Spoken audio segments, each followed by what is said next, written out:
रिया बेटा, क्या हुआ? जल्दी करो, हमें हॉस्पिटल जाना है। बुआ नानी इंतजार कर रही होंगी। जब अंदर से कोई जवाब नहीं आया तो अनिका ने दरवाजा खोलकर अंदर जाने की कोशिश की, मगर दरवाजा अंदर से लॉक था। ये देखकर अनिका हैरान हो गई। तभी अंदर से लॉक खुलने की आवाज आई। जैसे ही दरवाजा खुला, अनिका रिया को देखकर शॉक हो गई। उसने कहा, look at my little princess, बिल्कुल परी जैसी लग रही हो।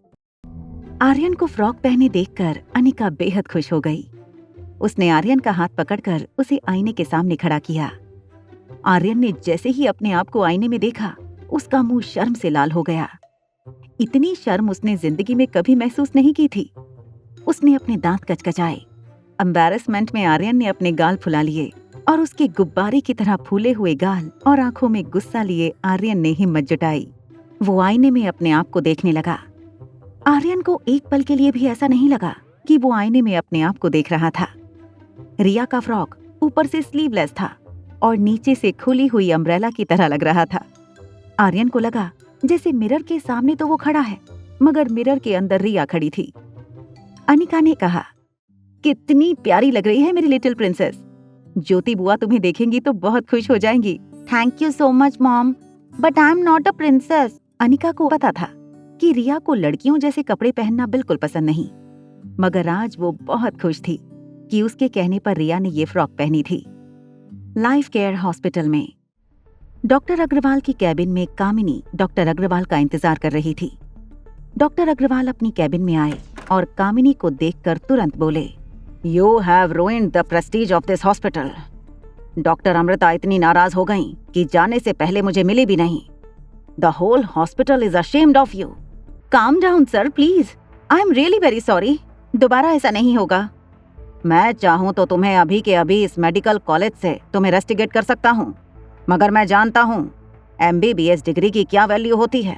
I am sorry sir, I got my lesson. Room number 32। कमरे में प्रीति ज्योति बुआ के पलंग पर उनके पैरों के पास बैठकर सेब काट रही थी। मेरी अनिका है ही इतने साफ मन की, इतनी बड़ी डॉक्टर भी उसे मना नहीं कर पाई। ज्योति बुआ ने ये कहा ही था कि उसके सामने अनिका खड़ी थी। अनिका के इस नए अवतार को देखकर ज्योति बुआ हैरान रह गईं। रोहिणी भाभी, मम्मी ये रोहिणी मामी नहीं है, अनिका दीदी है। अनिका की आंखों से ही आंसू बहने लगे। उसने ज्योति बुआ की गोद में सर रख दिया। कुछ देर बाद ज्योति बुआ की नजर दरवाजे के पास खड़े आर्यन पर गई। कितनी प्यारी लग रही है ये नन्ही गुड़िया। इसे देखो तो ऐसा लगता है जैसे परियों के देश से सीधी उतर के हमारी गोद में आई है। भगवान इसे हर बुरी नजर से बचाए। ये लड़की एक दिन की हीरोइन बनेगी। कुछ देर बातें करने के बाद ज्योति बुआ को थकावट महसूस हुई।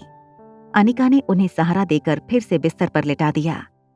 अनिका के चेहरे पर हाथ फेरते हुए ज्योति बुआ ने कहा, एक पल के लिए मुझे ऐसा लगा जैसे रोहिणी भाभी मेरे सामने खड़ी हूं। बिल्कुल वैसा ही चेहरा, वैसी आंखें। ज्योति बुआ आगे कुछ कहने जाएं, उससे पहले पीछे कामिनी और मनीषा दरवाजे से अंदर आ रहे थे। बुआ, आपको याद है ना कि अनिका ने खानदान पर कितनी बड़ी कालिक पोती है? माफ कीजिएगा ज्योति बहन, आपसे ये उम्मीद नहीं थी मुझे। हमने अनिका से जरा सी मदद मांगी, वो हम सबको पीठ दिखाकर चली गई थी। आपने दीदी से उनकी मरी हुई माँ की आखिरी निशानी मांगी थी, फार्मा कंपनी। ऐसे कैसे आपके नाम कर देती? देखा देखा, अब इस प्रीति को बड़े छोटे का लिहाज भी नहीं रहा। संगत का असर है। ज्योति बहन, अभी कहती हूँ इस प्रीति को अनिका की संगत से दूर ही रखें। मनीषा की नजर आर्यन पर पड़ी। वो आर्यन के पास आई। मनीषा की बड़ी डरावनी आंखें देखकर आर्यन मनीषा से दूर जाने की कोशिश करने लगा। मनीषा उसका मुंह पकड़कर चारों ओर घुमाकर उसे देखने लगी। मनीषा ने थोड़ी देर आर्यन को गौर से देखा, फिर अनिका से कहा, बहुत प्यारी लगती है तुम्हारी बेटी। तुम्हारा बेटा भी अब तक कुछ इसी कदकाठी का हो गया होगा। आप कहना क्या चाहती हैं? कहना तो मुझे बहुत कुछ है, मगर सवाल ये है कि तुम सुनना चाहती हो या नहीं। सुना है अपने बेटे को ढूंढने के लिए काफी मेहनत कर रही हो तुम। गलत लोगों को फोन मिलाने से कुछ नहीं होगा। असलियत जाननी है तो उनसे पूछो जो असलियत जानते हो। देखिए, आपको उसके बारे में कुछ भी पता हो तो प्लीज मुझे बताइए, प्लीज। अगर तुम्हें जानना है कि तुम्हारा बेटा इस वक्त कहाँ है, कैसा है, क्या कर रहा है, तो तुम्हें उसके लिए मेरा एक छोटा सा काम करना होगा। मनीषा ने अपनी पर्स से कुछ स्टैम्प पेपर निकाले और बेड के बगल में टेबल पर रख दिए। फिर एक पेन अनिका के हाथ में देकर बोली, बस इन कागजात पर तुम्हें अपने हाथों से अपनी सिग्नेचर कर देनी है। अपनी माँ की फार्मा कंपनी कामिनी के नाम कर दो। जैसे ही ये काम कर दोगी, मैं तुम्हें बता दूंगी कि तुम्हारा बेटा कहाँ है, क्या कर रहा है।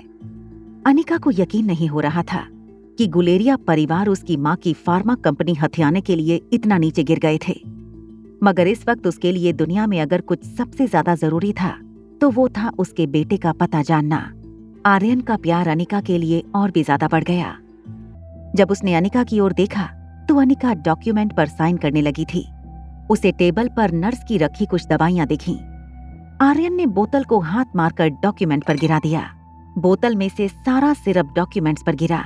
ये क्या किया तुमने शैतान बच्ची? बिल्कुल अपनी माँ पर गई है, बदतमीज। जानती हो ये डॉक्यूमेंट कितने इंपॉर्टेंट थे?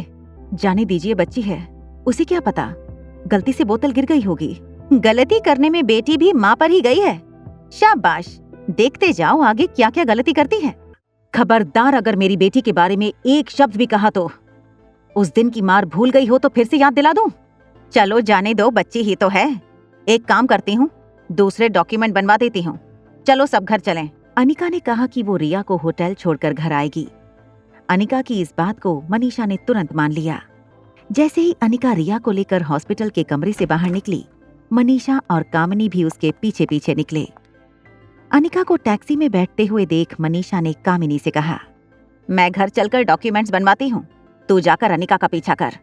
अगर उसने अपना मन बदल दिया तो मुझे फोन कर देना। आगे की कहानी जानने के लिए देखें अगला एपिसोड सिर्फ पॉकेट एफएम के यूट्यूब चैनल पर। और एक लड़की को देखा तो के सारे एपिसोड को सुनने के लिए डिस्क्रिप्शन में दी गई लिंक से डाउनलोड करें पॉकेट एफएम ऐप।